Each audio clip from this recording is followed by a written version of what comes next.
Salut les Tokiens, une courte vidéo aujourd'hui d'actualité pour parler de ce dont on parle quasi pour toutes les semaines sur la chaîne, mais il y a beaucoup de choses à dire. C'est bien entendu le Avengers Campus. Toujours pas de date officielle pour l'ouverture du Avengers Campus, mais je me laisse aller à quelques pronostics et je vous avoue que vous êtes nombreux en fait à poser la question en commentaire, en privé.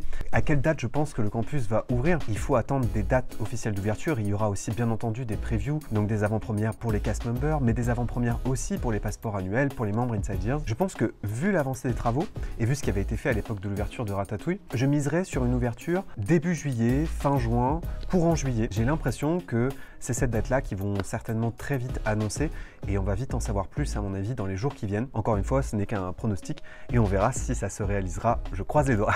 En attendant cette ouverture, chaque semaine, on a des nouvelles images de l'avancée des travaux dans le campus. Et là, pour la première fois depuis assez longtemps, on a vu des zones qui n'avaient jamais été montrées jusque-là. Il y a une chose cependant qu'on pouvait voir depuis très loin, depuis très longtemps, c'est ce qu'on appelle le show building de l'ancien Rock'n'Roller Coaster. Vous le savez, cette attraction Rock'n'Roller Coaster a disparu pour laisser place à une nouvelle version qui sera centrée sur l'univers de Iron Man. Il s'agit donc d'une réhabilitation et le coaster était en réalité caché dans une sorte de hangar qu'on appelle le show building qui était situé un peu plus loin en coulisses mais qu'il était très facile d'apercevoir, notamment pour tous les franciliens qui se déplacent en RER. C'est la première chose qu'on voit lorsqu'on arrive à Disneyland Paris, à la gare de Marne-la-Vallée chez Si. Et bien ce show building, jusque-là, il avait une petite indication, c'était le fameux Studio 9. Les Walt Disney Studios, c'est la visite d'un plateau de cinéma et donc chaque hangar était censé représenter un plateau. Ces numéros, vous pouvez les retrouver un peu partout au Walt Disney Studios. Ils existent encore par exemple au niveau du Studio 1. Vous pouvez les retrouver aussi à Animagie ou dans le théâtre qui accueillait Cinémagique. Et là forcément ce numéro faisait un peu tâche et donc tout le monde espérait une nouvelle thématisation plus axée sur les Avengers au niveau du bâtiment. Et c'est ce qui s'est passé et c'est pour ça que depuis quelques jours on voit apparaître le fameux logo des Avengers. Il va apparaître aussi à gauche et au niveau du logo en fait le bâtiment a été légèrement repeint. Cette image spectaculaire qui offre un super point de vue aussi sur le Quinjet qui est récemment aussi arrivé. Et bien cette image elle a quand même aussi un peu déçu le public parce qu'on avait, souvenez-vous, discuté d'un quai visual du Avengers Campus sur lequel on voyait apparaître le logo des Avengers, là aussi sur le show building en fait de l'attraction Iron Man, mais il semblait y avoir beaucoup plus de relief, il semblait être au centre, alors que ici on voit que c'est une peinture assez plate. Alors moi de mon côté ça me dérange pas trop parce que c'est un bâtiment qu'on voit surtout de l'extérieur.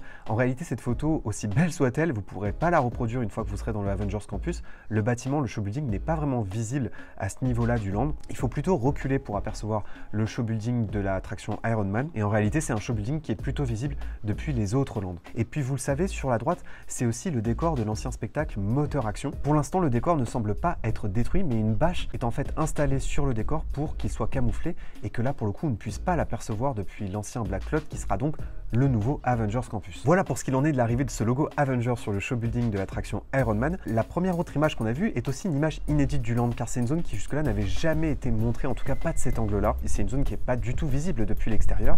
C'est une zone qui se situe derrière la future attraction Spider-Man. C'est une zone qui se situe à proximité aussi du Quinjet, sur le côté par rapport à l'attraction Iron Man. Et donc c'est dans cette zone, vous le voyez sur la droite, que sera aussi installé ce qu'on appelle le Training Center. C'est là que vous pourrez rencontrer les héros Marvel et ça offre aussi un tout nouveau point de vue sur l'arrière de l'attraction Spider-Man où vous voyez que en fait des zones de livraison, des fausses zones de livraison ont été installées pour accueillir l'équipement de l'armure de Spider-Man. On reconnaît bien aussi la brique qui fait là vraiment référence à l'attraction Spider-Man, à l'univers new-yorkais. Une autre image, là aussi un point de vue complètement inédit, un point de vue qu'on ne pourra pas avoir non plus en tant que visiteur du Avengers Campus, c'est un point de vue depuis le toit de cette fameuse attraction Spider-Man. Donc ce sera une façade rouge, une façade aussi en brique, donc il y a du plexiglas mais il y a aussi de la brique, de l'acier. Vous voyez qu'en fait l'installation est beaucoup plus inégale, précaire, parce que là on est plus dans l'univers des étudiants de Spider-Man, alors que pour le coup Iron Man plus loin paraît beaucoup plus sophistiqué, moderne et futuriste. Et donc vous voyez que désormais est indiqué sur la façade Worldwide Engineering Brigade, c'est le fameux Web, c'est cet univers développé spécifiquement pour le Avengers Campus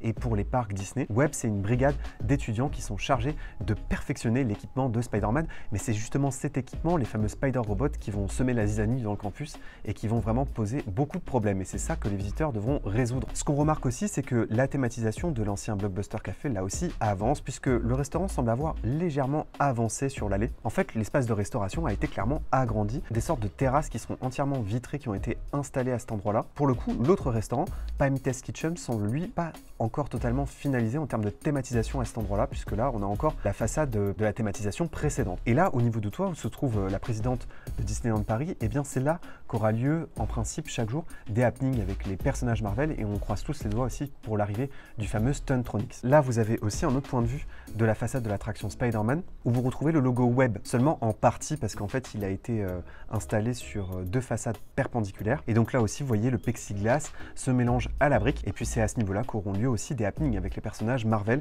et c'est aussi en dessous de ce fameux logo web qui était prévu sur le concept art d'origine une fameuse Jeep qui aurait pu accueillir là aussi des sortes de happenings avec des personnages Marvel. La photo suivante est aussi un point de vue complètement inédit, c'est au niveau de l'entrée de l'attraction Iron Man.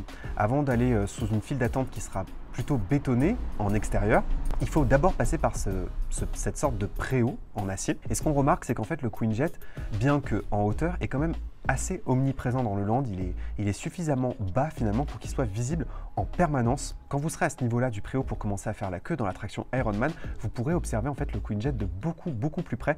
Il est finalement beaucoup moins haut que le X-Wing qui est positionné à Discoveryland au niveau de l'entrée de l'attraction Star Tour. Et ça, c'est vraiment appréciable. Ce qu'on remarque aussi sur la droite, c'est l'installation de la grue. Il y a la même grue aussi sur le toit de l'attraction Spider-Man. C'est là qu'en principe, il est censé y avoir aussi des fameux happenings avec le Stuntronics Spider-Man. On croise tous les toits, encore une fois, pour que le Stuntronics débarque dans les parcs Disney. Le Stuntronics, c'est cet animatronics qui est capable de se projeter en l'air et de faire des figures pendant qu'il est projeté. Et puis, vous le savez, Backlot était une zone qui était particulièrement détestée des fans Disney, non pas tant pour ses attractions, mais plus pour sa thématisation, comment les espaces étaient reliés entre eux, et surtout ce manque de végétation. On avait clairement l'impression d'être sur un parking.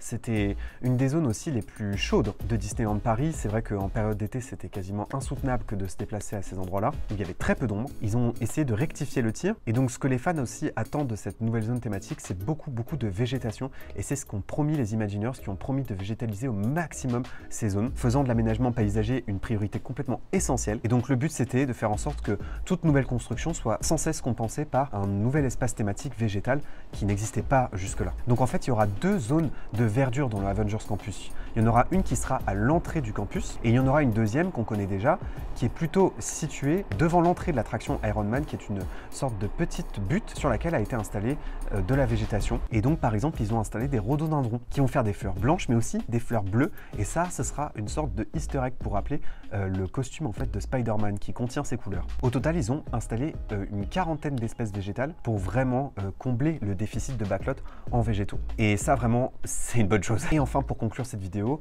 une toute dernière image, celle du logo Avengers qui en fait sera installé un peu partout, visible à plusieurs endroits dans le campus. Il sera même aussi présent au sol.